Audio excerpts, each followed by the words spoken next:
Hello, welcome to video series on the endocrine glands and endocrine system.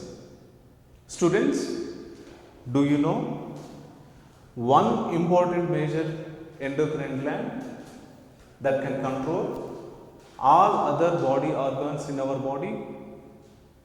Can you guess what is the name of that particular endocrine gland that is present in our body? What are the hormones secreted by that particular endocrine gland? How does its functioning in our body? What are its major roles in our body? For all these questions, we have to find out the answer. By the way, one single structure, one important master that can coordinate with remaining organ systems, that is pituitary gland. Pituitary gland. So, dear students, today our topic is master controller of the body or endocrine system, that is pituitary gland.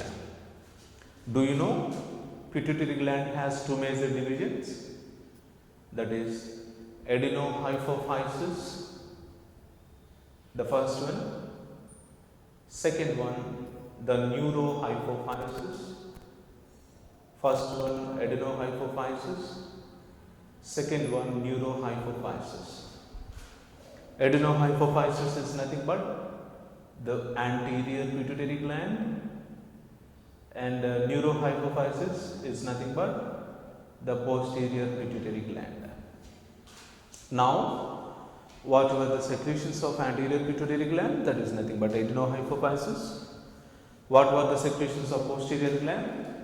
Posterior pituitary, that is nothing but neurohypophysis. Now, pituitary gland, if you carefully see, it has a stalk-like structure which is called infundibulum, through which it's descended into the lower surface of the midbrain. So, sella turcica, a bone, sella turcica, a bony structure that hosts this pituitary gland. And why the pituitary gland is called master gland of the body, master controller of the body?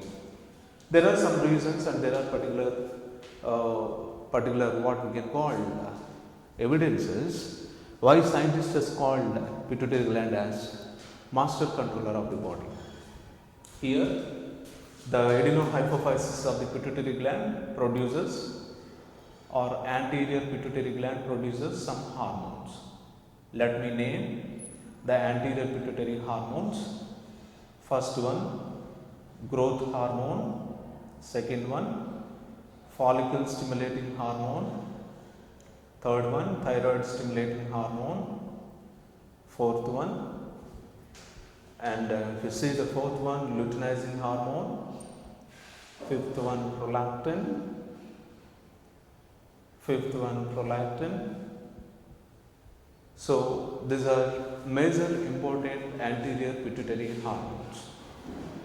And if you see the hormones of posterior pituitary, first one, oxytocin. Second one, vasopressin.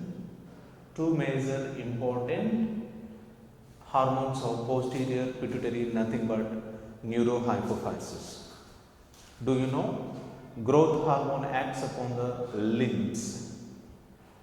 Limbs contains bones. Bones contains epiphyseal plates. So, the growth hormone directly acts upon these epiphyseal plates and initiates the growth of the limbs by the process of cell division, cell elongation. Now, follicle stimulating hormone acts upon the testes in males, in males, whereas in females it acts upon the ovaries. For the development of testes in males and ovaries in females, follicle stimulating hormone plays an important role. Spermatogenesis is initiated by follicle stimulating hormone. In ovaries, development of follicles, it plays an important role.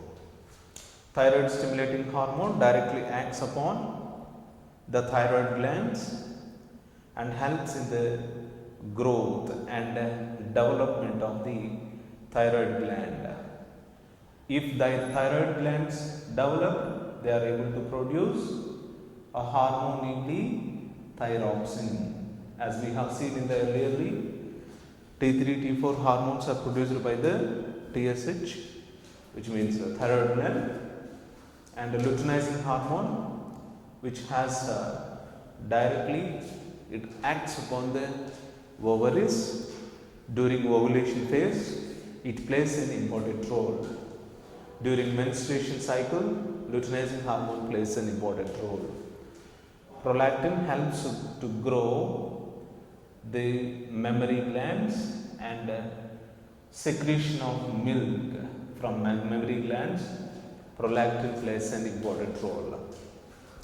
ACTH, adrenocorticotropic hormone, directly acts upon the adrenal glands for the stimulation and secretion of hormones from the adrenal glands. Oxytocin, which is a key hormone during childbirth, and oxytocin helps to elongate and to loosen the ligaments and to loosen the muscles in the pelvic girdle. The oxytocin plays an important role. Vasopressin helps in the process of urine formation in the distal convoluted tubule. Vasopressin is also known as antidiuretic hormone, which helps for reabsorption in distal convoluted tubule. So, in distal convoluted tubule, selective reabsorption occurs where useful substances are going to be reabsorbed. Absence of vasopressin, it leads to a diabetic condition, and the diabetic due to lack of vasopressin is called diabetic insipidus. So, diabetic insipidus symptoms: excretion of dilute urine which contains nutrients, that is a primary symptom. Clear, students? Because of these kind of hormones, the pituitary gland is called the master controller of the body. If you want to see the diagram of pituitary gland, let me display the diagram. I have a diagram for pituitary gland. If you see the pituitary gland, it is very easy to understand, and how this pituitary gland located in our body, in the brain. Let me show you a diagram.